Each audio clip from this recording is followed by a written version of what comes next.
اگر آپ کو دنیا کے تمام غیر مسلموں سے بات کرنے کا موقع ملے اور آپ کے پاس صرف 1 منٹ ہو تو آپ کیا کہنا چاہیں گے؟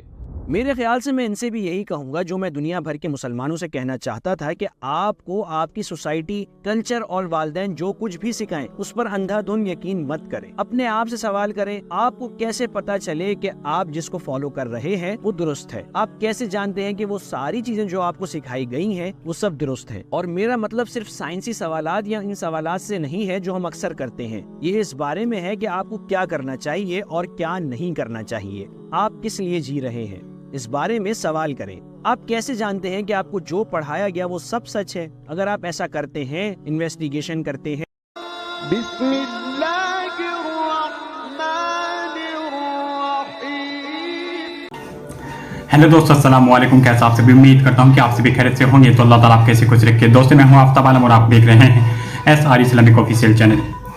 میرے پیارے دوستو، آج میں آپ کے ساتھ ایک ایسے بھائی کی ویڈیو شیئر کرنے جا رہا ہوں جو کہ پہلے عیسائی تھا لیکن اب الحمدللہ وہ ایک مسلمان ہے۔ وہ بتا دیں کہ میری پیدائش لندن کی ہے اور میں نے 14 سال کی عمر میں ہی اسلام کو قبول کر لیا تھا۔ یہ بھائی بتاتے ہیں کہ جب میں لندن میں پیدا ہوا تو میں جب دوسرے مذہب کے بارے میں پتہ چلا، میں سوچتا تھا کہ میں لندن میں پیدا ہوا تو میں عیسائی ہو گیا، اگر میں چین میں پیدا ہوتا، چائنا میں پیدا ہوتا تو میں بدھسٹ ایتھسٹ ہوتا، یا پھر میں اگر انڈیا میں پیدا ہوتا تو میں کیا ہندو ہوتا۔ اور پھر میں نے جو اسلام مذہب ہے یہ بھی پڑھا، یہ مجھے بہت ہی سمپل سیدھا سا مذہب لگا۔ میں نے اسے چھوڑ کر جو دوسرے مذاہب ہے ان کو پڑھنا شروع کر دیا، ان کو پڑھتے پڑھتے پھر عیسائیت پر آ گیا، پھر اس کو پڑھا، پھر دوبارہ پھر اسلام پر آ گیا، اسلام کو پڑھا، اسلام پر اسٹڈی کی تو مجھے کچھ باتیں سمجھ میں آئی، جیسے کہ اسلام حجاب، عورتوں پر جو حجاب ہے اس کو واجب قرار دیتا ہے، عورتوں پر پردہ فرض ہے۔ تو یہ سبھی باتیں مجھے بہت ہی پسند آئی اسلام میں۔ پھر اسلام کو میں پڑھتا گیا تو اسلام میری سمجھ میں آ گیا۔ پھر میں نے سوچا کیوں نہ میں اسلام کو قبول کر لوں۔ پھر میں نے 14 سال کی عمر میں ہی اسلام کو قبول کر لیا تھا، کیونکہ اسلام ہی ایک ایسا واحد دین ہے جو اللہ نے بنایا ہے۔ باقی جو دوسرے دھرم ہیں، مذاہب ہیں، یہ دوسرے لوگوں نے اپنے آپ چنے ہیں۔ تو دوستو آئیے سنتے بھائی کی زبان، یہ چھوٹی سی ویڈیو ہے، آپ اس ویڈیو کو اسکرین پر دیکھ سکتے ہیں۔ وعلیکم السلام ورحمۃ اللہ وبرکاتہ۔ مجھے یہاں بلانے کے لیے بہت شکریہ۔ الاندلسی کون ہے؟ میں صرف اللہ تعالیٰ کا ایک ایسا بندہ ہوں جیسا کہ سب بننے کی کوشش کرتے ہیں۔ میں لندن UK میں پیدا ہوا اور پلا بڑھا۔ میرا فیملی بیک گراؤنڈ کچھ یوں ہے کہ میں آدھا پرتگالی اور آدھا افریقی ہوں، لہٰذا میں ایک کرسچن، یوں کہہ لیں کہ Christian secular family back ground میں پلا بڑھا، اور میں 14 سال کی عمر میں مسلمان ہوا۔ 18-19 سال کی عمر تک میں عوامی دعوی کے کام میں مزید مصروف ہو گیا، اور پھر آخرکار میں نے پبلک ڈیبیٹس اور ڈسکشنز میں حصہ لینا شروع کیا، یونیورسٹیوں میں لیکچرز دیے اور ویڈیوز اور آرٹیکلز پبلش کرنا اور اسی طرح کے کام کیے۔ جب آپ نے اسلام قبول کیا تو آپ 14 سال کے تھے، جیسا کہ آپ نے ابھی بتایا۔ کیا آپ اس دور کے بارے میں بتائیں گے؟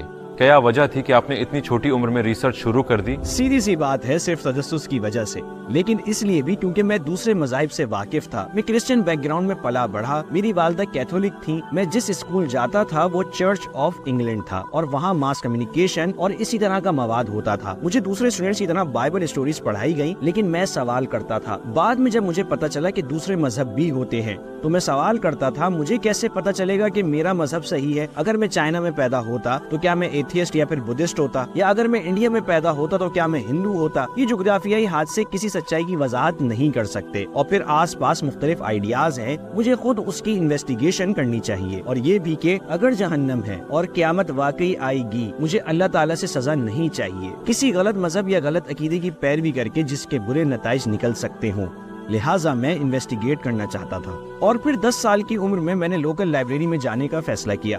ویسے بھی مجھے لائبریری جانا پسند تھا، یہ انٹرنیٹ سے پہلے کی بات ہے جب لوگ لائبریری کا رخ کرتے تھے۔ اگر آپ کو یہ سب یاد ہو، میں وہاں ہر قسم کی کتابیں پڑھتا تھا، صرف حالیہ مذہب پر ہی نہیں بلکہ تاریخی مذہب، تاریخی فلسفوں کے بارے میں بھی۔ ہر نیا نام سنتے ہی میں ریسرچ شروع کر دیتا، مطلب قدیم مصریوں کے حیات بعد از موت کے نظریات سے لے کر تبت کے بدھزم تک، ویسٹرن نیو ایج تحریک تک، وغیرہ وغیرہ۔ ہر وہ فرقہ جس کا آپ تصور کر سکتے ہیں میں نے ہر ایک پر ریسرچ کی۔ میں نے سوچا کہ کسی بھی مذہب، عقیدے یا فلسفے کا سائز اس کی سچائی کا ترجمان ہو سکتا ہے؟ میں ایسا نہیں سمجھ سکتا۔ میں صرف یہ دیکھوں گا کہ یہ مختلف آئیڈیاز کیا کہتے ہیں، کیا اس کا کوئی ثبوت ہے، کیا اس کی کوئی سینس بنتی ہے، کیا اس میں مجھے کوئی پرابلم نظر آ رہی ہے، جیسے کوئی تضاد وغیرہ۔ اگر ایسا ہے تو یہ سچا نہیں ہے، لہٰذا میں رفتہ رفتہ سب کو رد کرتا رہا۔ کیا آپ نے اسلام سے شروعات کی یا پھر اسلام آخری مذہب تھا جس پر آپ کی نظر پڑی؟ میں اسلام سے واقف تھا، یہ اتنا سادہ تھا کہ یقین نہیں آتا تھا۔ جب میں نے پہلی دفعہ اسلام کو دیکھا تو سوچا یہ تو بالکل سیدھا سادہ سا ہے، مجھے لگا اس میں کوئی خاص گہرائی سچائی نہیں ہے جس کا مجھے علم ہے۔ صرف بنیادی باتیں دیکھ کر میں نے اندازہ کیا۔ میں مختلف مذاہب پر مبنی ایک کتاب پڑھ رہا تھا، اس میں اسلام کو ایک سیدھا سادہ سا مذہب بنا کر پیش کیا گیا تھا، اور یہ تب ہوا جب میں دوسرے بہت سے مذاہب، عقیدوں اور فلسفوں کو جان کر مزید تحقیقات کرنے کے بعد میں اسلام کی طرف پلٹ آیا، اور پھر میں نے اس کے بارے میں سوالات اٹھانا شروع کر دیے۔ آپ یوں سمجھ لیں کہ ایک معمولی بات تھی کہ اسلام نے جس کے بارے میں بات کی، اسلام خواتین کو حجاب کا کہتا ہے اور یہ فرض ہے، تو میرے خیالات کچھ یوں تھے کہ اسلام خواتین کو حجاب کا کیوں کہتا ہے، اس بات کا کیا مقصد ہے۔ میں نے اس بارے میں بہت سوچا، پھر میں نے کہا کہ اچھا، جیسا کہ مغربی کلچر میں یہاں ورک پلیس پر سیکجول پولیٹکس بہت زیادہ ہے، سیکجول ٹینشن، سیکجولیٹی، اور پھر ایڈورٹائزنگ کی اشیاء کے لیے عورتوں کا استعمال اور اسی طرح کی دیگر باتیں وغیرہ، سوسائٹی سیکچولائزڈ ہوتی جا رہی ہے اور اس کی وجہ سے بہت سی پرابلمز ہو رہی ہیں، خراب تعلقات، میاں بیوی میں علیحدگی، بے وفائی اور بہت ساری چیزیں ہیں۔ اور پھر جب میں نے اسلام کے حجاب کے کانسیپٹ کو دیکھا، میں سوچ رہا تھا کہ اس کا مقصد کیا ہے، اور میں نے کہا کہ آپ کے خیال میں اس کا کیا مقصد ہوگا؟ میں نے سوچا یہ اس لیے ہے تاکہ خواتین پبلک میں اپنے جسم کی نمائش نہ کریں اور با پردہ رہیں، حجاب اور جلباب وغیرہ کا استعمال۔ اچھا، تو مطلب اسلام سوسائٹی میں سیکجولیٹی کو پبلک کی نظر سے دور رکھنا چاہتا ہے، اسے پرائیویٹ رکھنا چاہتا ہے، کیونکہ سیکجولیٹی کے حوالے سے آپ کچھ بھی پبلک میں نہیں کر سکتے۔ آپ کام پر جانا چاہتے ہیں، آپ یونیورسٹی جانا چاہتے ہیں، لیکن سیکجولیٹی آپ کی توجہ کیوں بھٹکاتی ہے؟ آپ اس کو پبلک میں توجہ بھٹکانے کی اجازت دیں ہی کیوں؟ یہ ٹھیک نہیں ہے۔ اس سے سوسائٹی میں ایشوز بنتے ہیں جن سے میں مغرب میں پلنے بڑھنے کی وجہ سے پہلے ہی آگاہ تھا۔ تب مجھے سمجھ آئی کہ اس کی سینس بنتی ہے۔ پھر اچانک مجھ پر راز کھلا کہ اگر زندگی کا کوئی مقصد ہے اور یہ مقصد نوع انسانی کے لیے ہے تو یقیناً اس کو انسانی زندگی کے ہر پہلو کا احاطہ کرنا چاہیے۔ یہ نہیں کہ صرف ہفتے میں ایک دفعہ یعنی جمعے کے دن یا پھر اتوار کو چرچ چلے جانا چاہیے، بلکہ زندگی کے ہر رخ کا بشمول سوسائٹی۔ اس حوالے سے اسلام ایک مکمل مذہب معلوم ہوتا ہے، اور اگر کوئی مذہب یا عقیدہ سچا ہے وہ بھی کم و بیش ایسا ہی ہوگا۔ اور پھر میں نے اور سوالات اٹھانا شروع کر دیے۔ میں نے صرف اسی بات پر اسلام قبول نہیں کیا بلکہ میں نے مزید سوالات اٹھائے، اور مجھے ان سب کے ایسے جوابات بھی ملے جس نے مجھے جھنجھوڑ کر رکھ دیا، اور آخرکار میں نے تسلیم کر لیا کہ اسلام ہی سچا ہے۔ دراصل میں نے اسلام کو اسی طرح رد کرنے کی کوشش کی جیسا کہ اس سے پہلے ہر دوسرے مذہب اور عقیدے یا فلسفے کو رد کیا، اور صرف اسلام نے ہی میرے سوالات کے جواب دیے اور مکمل جوابات دیے، اسی لیے میں نے اسے اختیار کر لیا۔ اس کا مطلب ہے کہ اسلام کو اختیار کرنے سے پہلے آپ کے اندر اسلام کے خلاف تعصب یا غلط نظریات نہ تھے؟ تعصب یہ تھا کہ مذہب کے بارے میں وہی عام لبرل اور سیکولر تعصب تھا۔ مذہب پولیٹکس کے بارے میں بات نہیں کرتا، مذہب سوسائٹی کے بارے میں اکنامکس یا پھر انسانی مسائل کے بارے میں بات نہیں کرتا۔ جیسے مذہب صرف ایک عقیدہ ہے جہاں آپ صرف اپنی خواہشات کے لیے دعا گو ہوتے ہیں اور شاید انہیں پا لیتے ہیں یا پھر آپ کو ایسا کرنے سے اچھا محسوس ہوتا ہے، شاید تب جب آپ خوفزدہ ہوتے ہیں۔ لیکن یہی کچھ تھا، یہی تعصب تھا میرے اندر۔ یہ 90 کی دہائی کی بات ہے، یہ 9/11 والے واقعے سے بھی پہلے کی بات ہے۔ اس وقت یہ تمام مذاہب کے خلاف ایک مشترکہ تعصب تھا جو میرے اندر بھی جذب ہوا، مجھ میں شامل ہوا۔ حالانکہ میں ایک سیکولر لبرل سوسائٹی کا سیکولر لبرل قسم کا بندہ تھا، تو جب میرا اس حقیقت سے سامنا ہوا کہ اسلام کامل مذہب ہے تو میں شاکڈ رہ گیا، کیونکہ مجھے بتایا گیا تھا کہ مذہب ان چیزوں کے بارے میں بات نہیں کرتا، اور جب میں نے جانا کہ یہ کرتا ہے تو اس کی سینس بنتی تھی کہ ان چیزوں کے بارے میں بات کرتا، اس کو اس چیزوں کے بارے میں بات کرنی چاہیے تھی۔ تو میرے خیال سے آپ رد کرنے کے اس عمل سے گزرے ٹھیک کہانا، جیسا کہ یہ سچا نہیں ہے، وہ سچا نہیں ہے وغیرہ۔ تو آپ نے کس سے فیصلہ کیا کہ دوسرے مذاہب سچے نہیں ہیں؟ جی بالکل، یہ 10 سے 14 سال کی عمر کی بات ہے جب میں نے مختلف مذاہب کو دیکھا اور میں نے مختلف سوالات اٹھائے کہ اس کے کیا شواہد ہیں، اس کا کیا پروف ہے، کیا یہ زیادہ انسانوں کے لیے ہے یا پھر صرف ایک مخصوص طبقے کے لیے، کیا یہ ہمیشہ سے ہے۔ تو جب عیسائیت کی بات کریں تو یہ آئیڈیا کہ ایک انسان جو کہ زمین پر اترا جو دراصل خدا تھا بظاہر، اور پھر وہ مر گیا، حالانکہ خدا نہیں مرتے، اور اس کی قربانی آپ کے تمام گناہوں کا کفارہ ہے، حالانکہ آپ اب بھی گناہ کرتے رہتے ہیں، اور ابھی بھی آپ کو توبہ کی ضرورت ہے۔ میرے لیے ان باتوں میں کوئی سینس نہیں تھی۔ جب عیسائیت کی بات آتی ہے، جب یہودیت کی بات آئی، یقیناً وہاں بھی یہ خدا کا تصور موجود ہے، لیکن یہ ایسا لگتا تھا جیسے یہ اپنی پوری تاریخ میں صرف ایک قسم کی قبائلی قوم کے لوگوں تک محدود ہے، اور اس دوران آپ کو تاریخ میں دوسرے تمام قبائل کی کوئی وضاحت نہیں ملتی، یا یہ کہ دوسرے لوگوں نے کیا کیا یا پھر کس کی پیروی کی۔ جب آپ بدھزم پر آتے ہیں، انسان اس دنیا میں پیدا ہوئے ہیں اور آگاہی حاصل کرنے تک وہ بار بار جنم لیتے ہیں۔ اچھا، پھر میں نے کہا کہ آگاہی سے کیا مراد ہے؟ تو آگاہی سے مراد یہ کہ آپ اپنی زندگی کا مقصد جان لیں یا کسی گہری سچائی کو پا لیں۔ پھر میں نے کہا کہ آپ کہہ رہے ہیں کہ انسانی زندگی کا مقصد آگاہی کو پانا ہے، اور آگاہی کا مطلب اپنے مقصد کو پانا، تو میں تو اپنے مقصد کو جان گیا ہوں، میرا مقصد آگاہی حاصل کرنا ہے۔ تو یہ لاجک ایک گول چکر بن جاتی ہے۔ اور پھر مزید سوالات بھی تھے، جیسے اگر بدھزم میں خدا کا تصور نہیں ہے یا خدا بدھزم میں اہم نہیں ہے، تو بار بار جنم لینے کا سسٹم کس نے سیٹ کیا ہے؟ اور کیا کوئی پہلا انسان بھی تھا؟ کیونکہ آپ لامحدود مرتبہ لوگوں کے ماضی میں نہیں پلٹ سکتے، تو آپ کی پہلی روح کیا تھی؟ وہ پہلا جسم جس میں آپ نے پہلی مرتبہ جنم لیا، اور اس سے پہلے آپ کہاں تھے؟ بدھزم اس بارے میں خاموش ہے۔ ہندو مت کا عقیدہ بھی لگ بھگ ایسا ہی ہے، کیونکہ بدھزم ہندو مت سے ہی نکلی ہے۔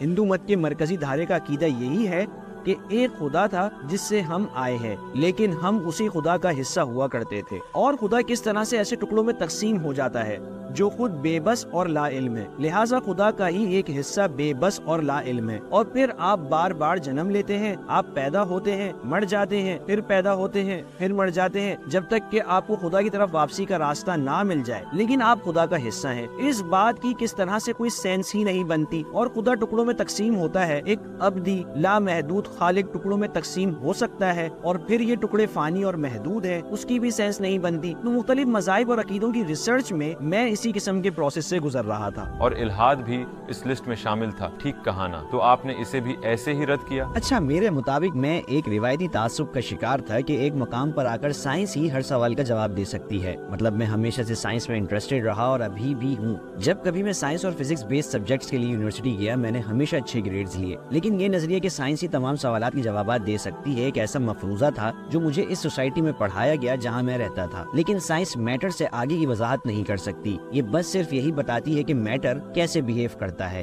یہ کتنی تیزی سے جاتا ہے اور کس طرح کام کرتا ہے۔ سائنس نہیں بتا سکتا کہ میٹر آخر کس چیز کا بنا ہوا ہے، یہ کہاں سے آتا ہے، یہ نہیں بتاتی کہ یہ سب کہاں جاتا ہے۔ سائنس صرف اس پر بات کرتی ہے کہ میٹر کیسے بیہیو کرتا ہے، اور پھر سائنٹسٹ یہ کہہ کر اندازہ لگانے کی کوشش کرتے ہیں کہ میٹر ہمیشہ سے ایسا ہی تھا یا پھر میٹر ہمیشہ ایسے ہی رہے گا، لیکن اس کی کوئی سینس نہیں بنتی، کیونکہ یہ پھر ایک نہ ختم ہونے والا چکر ہے۔ اگر ہمیں وقت میں اس مقام تک پہنچنا ہے تو ہمیں اس لامحدود وقت کے ختم ہونے کا انتظار کرنا پڑے گا۔ جیسا کہ لامحدودیت ختم نہیں ہوتی تو ہم وقت میں اس مقام تک کبھی نہیں پہنچ سکتے۔ لہٰذا میں اس وقت آپ کے سامنے بیٹھا ہوں، یہ فیکٹ ثابت کرتا ہے کہ خدا موجود ہے، یا پھر ایک خالق حقیقی تھا جس نے میٹر کو پیدا کیا، اس کو تحریک دی، تبدیل کیا، اور اسی طرح یہ سلسلہ چل پڑا۔ تو اسی لیے میں نے ان تمام چیزوں کو رد کر دیا۔ تو اس طرح آپ قائل ہوئے کہ اسلام ہی سچا مذہب ہے۔ اس کے بعد آپ نے کیا اسلام کی طرف آپ کا آخری سفر کیسا تھا؟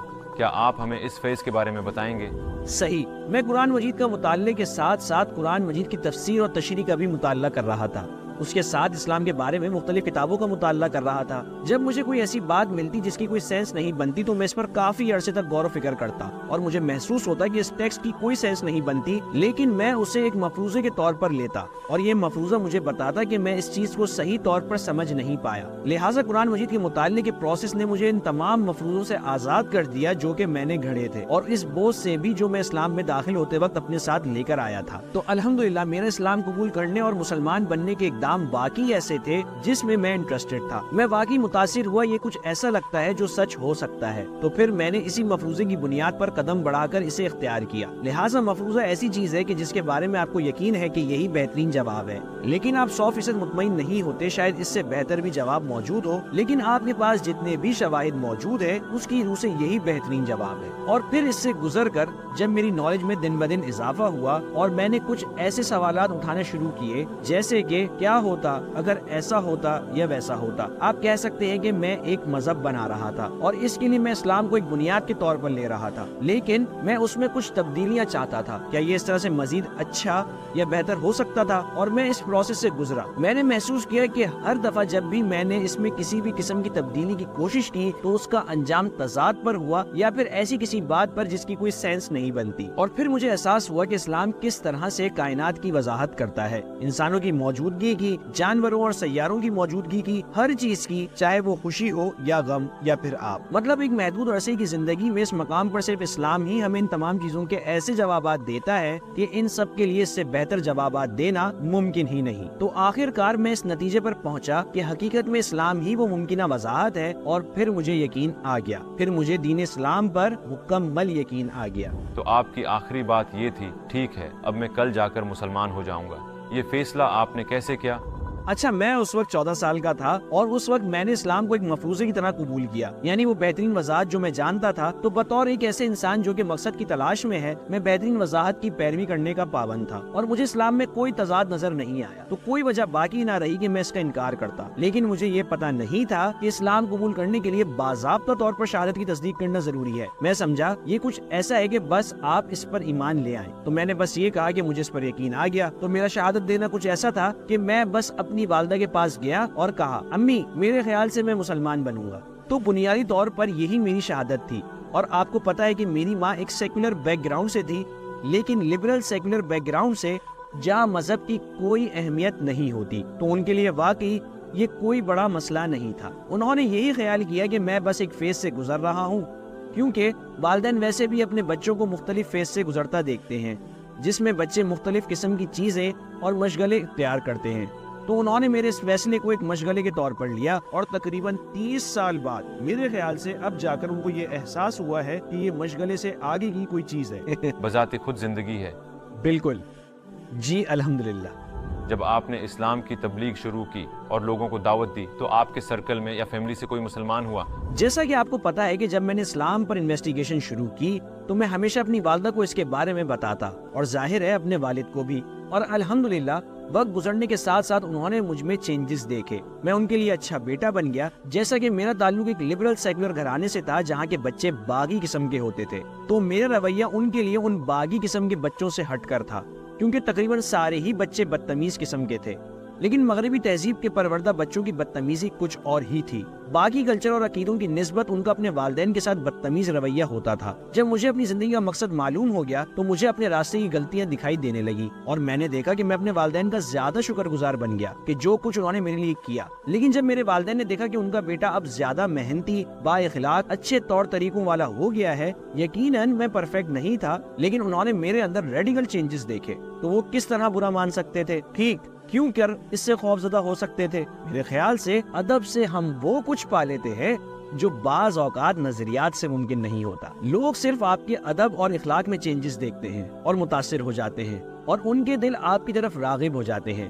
یہ کئی گھنٹوں کی اس تبلیغ اور مسلسل بولنے سے زیادہ با اثر ہے. بس ایک مشکل یہ ہے کہ بیشتر والدین کے لیے یہ تسلیم کرنا مشکل ہوتا ہے کہ ان کے بچے ان کو زندگی کا سبق پڑھائیں. ان کا رد عمل یہ ہوتا ہے کہ کل تک ہم تمہاری دیکھ بھال کرتے تھے, آج تم ہمیں پڑھاؤ گے کہ ہمیں زندگی میں کیا کرنا چاہیے. تو کچھ ایسا ہی تھا. تو آپ کہہ سکتے ہیں کہ آخر کار میرے والد نے اسلام کو اپنے لیے ری ڈسکور کیا, اور میری والدہ بھی برائے نام سے مسلمان ہو گئی تھی. 100% پرفیکٹ تو نہیں, لیکن آپ کہہ سکتے ہیں کہ کیونکہ ان کو مسلمانوں والا ماحول نہیں ملا, ٹھیک, تو پھر ان کے سارے فرینڈز سبھی کیتھولک تھے یا پھر سیکولر تھے. تو اس صورت میں یہ بہت مشکل ہے, کیونکہ ہم سب سوشل رہنا چاہتے ہیں. بطور انسان آپ کو حوصلہ افزائی کی ضرورت ہوتی ہے, لیکن الحمدللہ انہوں نے شہادت پڑھ لی. آپ کہہ سکتے ہیں کہ کچھ لوگوں کی سٹوریز تھوڑی زیادہ رومانٹک ہوتی ہیں. میری کہانی ایک رفتہ رفتہ ہونے والا احساس ہے, ہم دونوں, یعنی میرے لیے اور آخر کار میرے والدین کے لیے بھی. جب آپ قرآن مجید کو دیکھتے ہیں تو اپنے ایریاز آف انٹرسٹ کے حوالے سے اس کتاب کو کیسا پاتے ہیں؟ جب آپ قرآن مجید کا مطالعہ کرتے ہیں تو یہ مطالعہ دوسری ہر اس کتاب سے مختلف ہوتا ہے جو آپ نے کبھی پڑھی. حتیٰ کہ جب آپ ٹرانسلیشن دیکھتے ہیں تو آپ جان جاتے ہیں کہ کوئی بہت قابل انسان بھی ایسی تحریر نہیں لکھ سکتا, کیونکہ عام طور پر جو لوگ کتابیں لکھنے اور تحریر میں بہت اچھے ہوتے ہیں ان کے پاس اپنی معلومات کو فٹ کرنے کے لیے محدود قسم کے سٹرکچرز ہوتے ہیں. کچھ پوائنٹس پر مبنی چیپٹرز ہوتے ہیں اور پھر وہ اگلے چیپٹر پر چلے جاتے ہیں. اور پھر اس سے اگلے پر۔ قرآن مجید کے معاملے میں صرف ایک آیت کئی مفہوم مہیا کرتی ہے، جس کا انحصار آپ کے پوچھے گئے سوال پر ہوتا ہے، اور بظاہر جو چیزیں آپس میں منسلک نہیں نظر آتی آپ وہ بھی پڑھ لیتے ہیں، لیکن آپ کہیں پیچھے اپنے ذہن میں بات محسوس کرتے ہیں کہ اس سب کے پیچھے ایک اسٹرکچر ہے۔ قرآن مجید پڑھنے والوں کو میں یہ مشورہ دوں گا کہ قرآن مجید سے گفتگو کریں، صرف پڑھائی نہ کریں، سوالات پوچھیں۔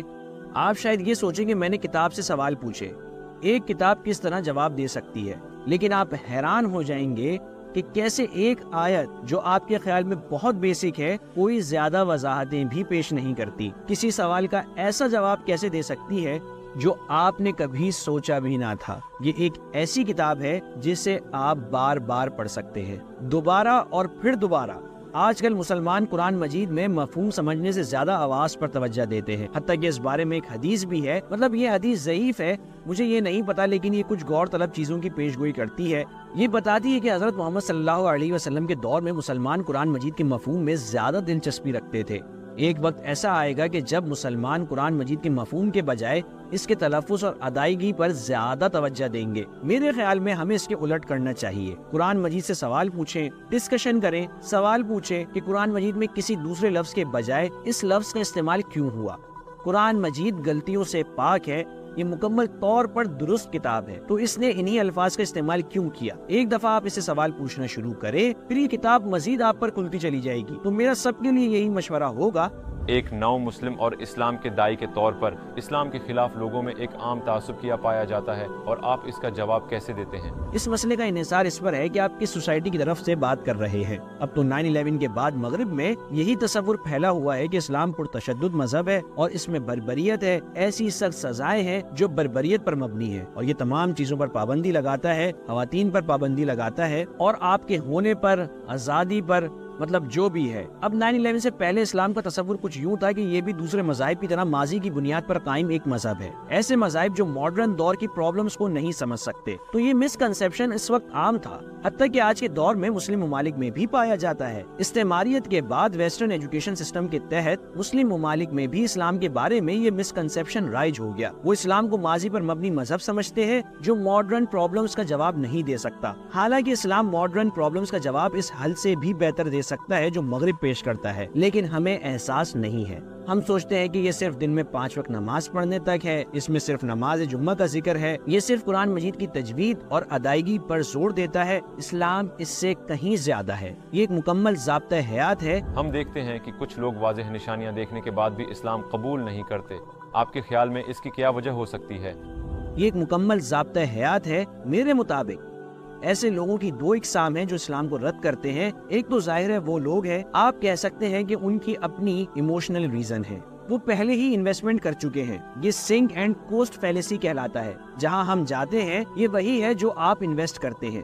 اگر آپ پہلے ہی ایک غلط جگہ پر اپنا سارا وقت، کوششیں، اپنی زندگی، اپنی امیدیں اور اپنے خواب خرچ کر چکے ہیں تو اب آپ اس جگہ کو چھوڑنا نہیں چاہیں گے، کیونکہ آپ پہلے ہی سب کچھ داؤ پر لگا چکے ہیں۔ آپ اب اسی پر انویسٹمنٹ کرنا چاہیں گے۔ دوسری قسم کے لوگ وہ ہیں جن میں مجھے زیادہ دلچسپی ہے۔ یہ وہ لوگ ہیں جن کے اپنے مفروضے ہوتے ہیں، اور یہی مفروضے ان کو اسلام کی سچائی دیکھنے سے روکتے ہیں۔ لوگ فرض کرتے ہیں، وہ کہتے ہیں یہاں بہت سے مختلف مذاہب ہیں، خدا کے بارے میں بہت سے نظریات ہیں، تو یقیناً سبھی غلط ہوں گے۔ ٹھیک، تو یہ ایک مفروضہ ہے، اور یہ بہت سے ملحدوں میں بہت عام مفروضہ ہے۔ لیکن میں ان کی توجہ اس طرح دلانا چاہتا ہوں کہ ٹھیک ہے، ماضی میں سورج کے بارے میں بہت سی تھیوریز تھیں کہ کیا یہ ایک فلیٹ ڈش کی طرح ہے، یا پھر الٹے پیالے کی طرح، ایک آگ کا پیالہ، یا گیند کی طرح۔ تو کیا کسی نے ایسا کہا کہ اچھا سورج کے بارے میں تو بہت سی مختلف تھیوریز ہیں، اس لیے سورج کا وجود ہے ہی نہیں؟ حالانکہ ان میں سے کوئی بھی درست نہیں تھی، سب غلط ہے۔ تو صرف مختلف آئیڈیاز ہونے کا مطلب یہ نہیں کہ یہ سب غلط ہے۔ جی ہاں، یہ ایک مفروضہ ہے۔